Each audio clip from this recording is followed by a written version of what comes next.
या बातमीपत्राचे प्रायोजक आहेत SSPM lifetime hospital and medical college.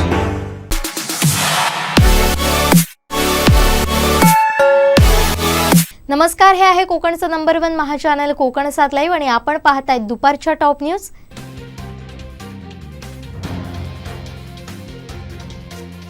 भाजपचे नेते नितेश राणेंनी ठाकरे गटाचे नेते खासदार संजय राऊत यांच्यावर टीका केली आहे। यावेळी त्यांनी उद्धव ठाकरे, आदित्य ठाकरे यांच्यावरही निशाणा साधलाय। संजय राऊतनं माझ्या मालकाच्या मुलाचं लग्न का होत नाही यावर अग्रलेख लिहावा असं नितेश राणे म्हणाले। उद्धव ठाकरे आणि आदित्य ठाकरेंनी समजावं की हे तुमचं कार्ट तुमचं नाहीये, तो मी तुमचे कपडे फाडतोय का हेच बघतोय असंही ते म्हणाले।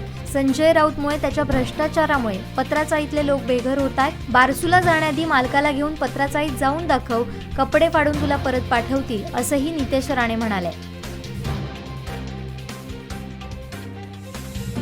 मुंबई गोवा महामार्गावरील हायवे चौपदरीकरण उड्डाणपुलाखाली असलेले कणकवली पटवर्धन चौकातील स्टॉल हे हायवे प्राधिकरण आणि पोलीस प्रशासनाच्या माध्यमातून हटवण्यात आले होते।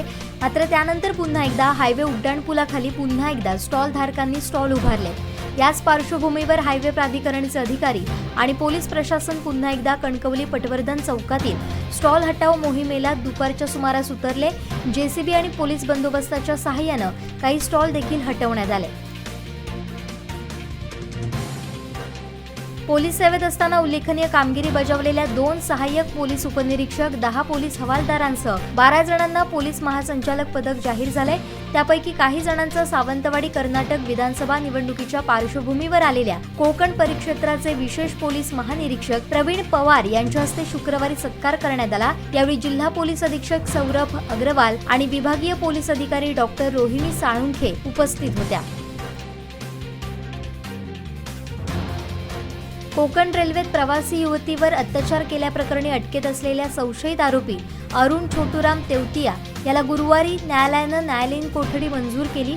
युवतीवर अत्याचार केल्याची घटना 22ला घडली होती। घटनेनंतर पीडितीला धमकी देऊन बेमालूमपणे तिथंच वावरणाऱ्या आरोपीला पोलिसांनी तात्काळ ताब्यात घेऊन अटक केली होती।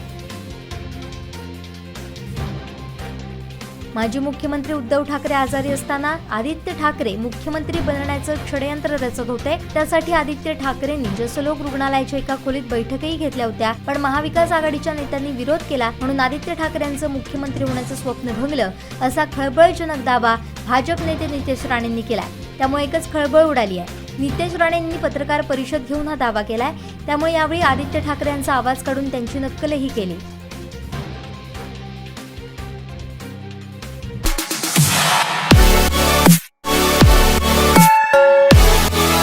आणखीन काही महत्त्वाच्या बातम्यांसह भेटूया यानंतरच्या बातमीपत्रात। पाहत रहा कोकण 7 लाईव्ह, नव्या कोकणचा ग्लोबल ब्रँड। या बातमीपत्राचे प्रायोजक होते गोकुळ दूध आणि दुग्ध उत्पादने। आमचे दिवसभरातले सर्व अपडेट्स, ताज्या घडामोडी आणि थेट लाईव्ह पाहण्यासाठी सबस्क्राइब करा, लाईक करा कोकणचं नंबर 1 महा चॅनल कोकण 7 लाईव्हचं YouTube चॅनल।